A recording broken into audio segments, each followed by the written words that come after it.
Olá, aluno! Bem-vindo ao nosso curso.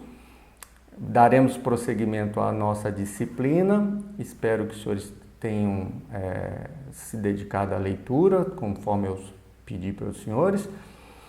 Como foi visto na aula anterior, foi lhes ofertado um questionário a ser respondido no fórum. Eu perguntei aos senhores o que é um incêndio.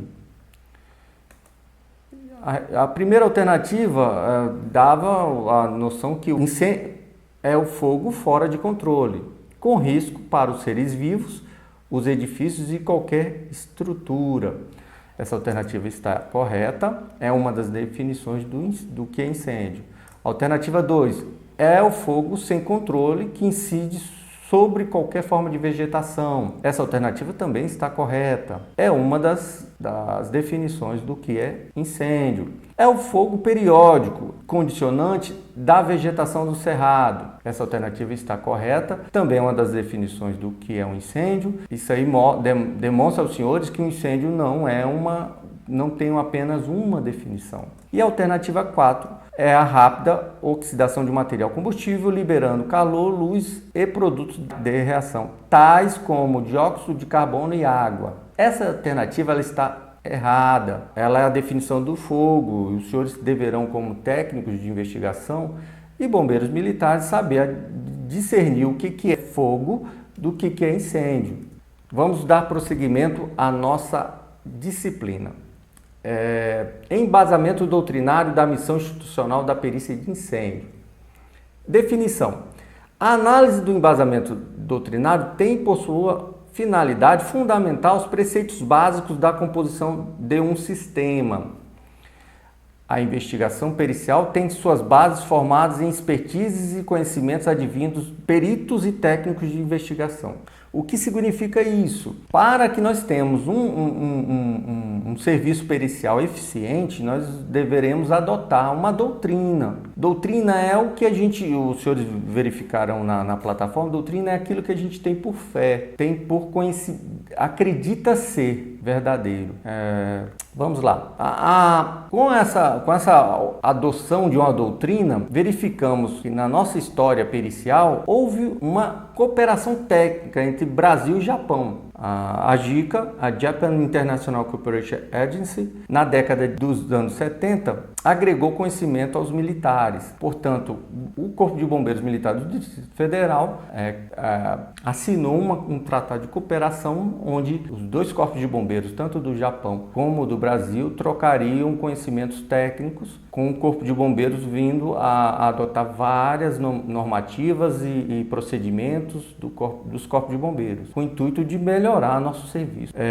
Adota-se então um embasamento doutrinário ao serviço de perícia, intencionando a unificação das linguagens para a fácil compreensão. Até a década de 70 não havia nem a necessidade de confecção de laudos periciais. Então nós tivemos quase uma década sem o levantamento dessa importância. E na verdade a gente viu a necessidade, como sistema de combate e prevenção de incêndios, a necessidade de se investigar incêndios, de procurar respostas a sinistros de incêndio. Com o auxílio do Japão, a gente começa a aplicar a investigação de incêndio no âmbito do Distrito Federal. Nossos primeiros laudos são de 1973. Nota-se, os senhores vão olhar na plataforma, no início uma expertise pericial, onde oficiais combatentes, de forma incipiente, tentam estabelecer as bases do sistema preventivo de combate a incêndios. Lembre-se que o Corpo de Bombeiros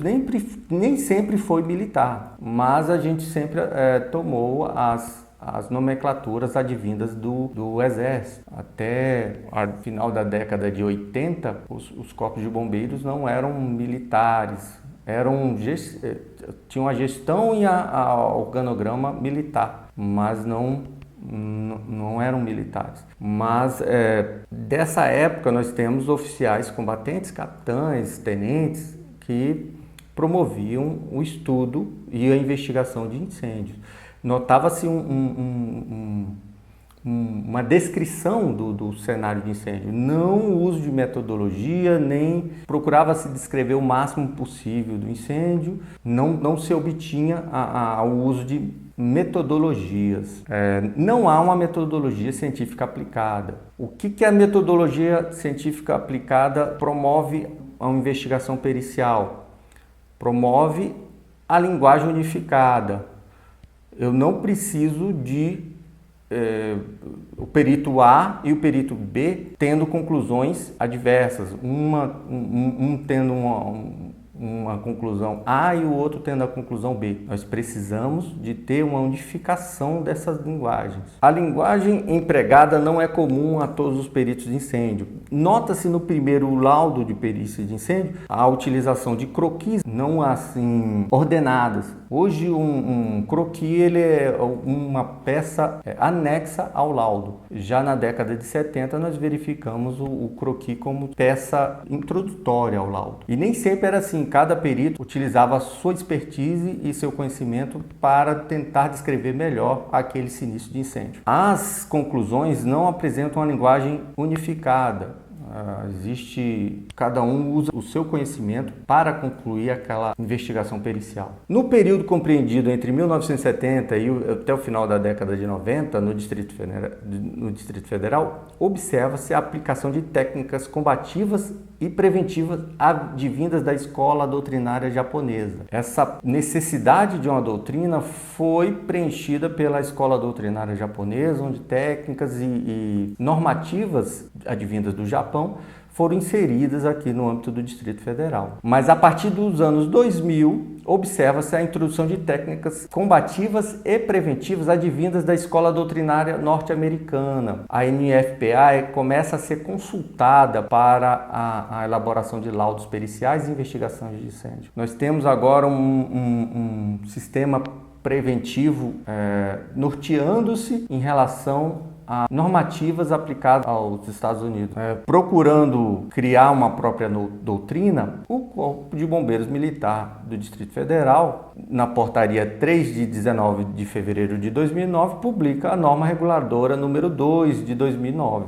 Ela tem por objetivo estabelecer os métodos científicos para a realização de investigação de incêndio e explosão no âmbito do Distrito Federal, direcionando principalmente os procedimentos a serem adotados pelos investigadores, quando de sua execução dos exames de campo. O que significa isso? O diretor de incêndio, juntamente com o comandante-geral do Corpo de Bombeiros, mandam aplicar a metodologia científica ao processo investigativo. Não tem como mais o laudo de perícia de incêndio não ser contestado. A gente norteia a linguagem do perito, norteia o serviço do técnico, norteia a questão do uso de recursos humanos, materiais e gestão do serviço pericial. Até como a equipe pericial deverá se deslocar ao cenário de sinistro de incêndio, começa-se a nortear esse procedimento. O que eu tentarei, eu peço que os senhores leiam a norma reguladora número 2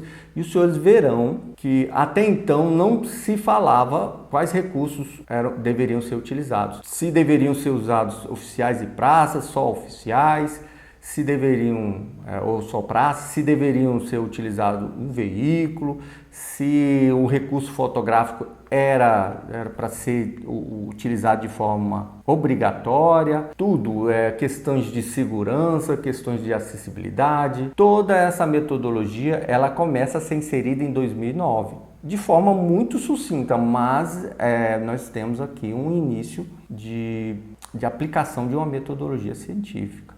Isso é uma grande evolução para os nossos laudos periciais e para o nosso serviço de investigação. Acaba por doutrinar e embasar o serviço pericial. Nós estávamos meio que à mercê da expertise e do conhecimento dos peritos de incêndio e técnicos de investigação. Vamos lá. Darei um questionário a ser respondido no fórum, onde eu pergunto aos senhores: defina. Se materializa como subproduto dos estudos e análise de fatores relacionados com o fenômeno de incêndio bem como a sua causa, surgimento, propagação, extinção e consequências, por meio da investigação e perícia de incêndio.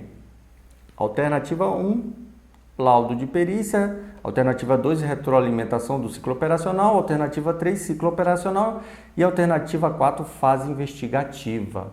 Peço que os senhores participem do fórum, respondendo a esse questionário. Muito obrigado pela participação e nos vemos até a próxima.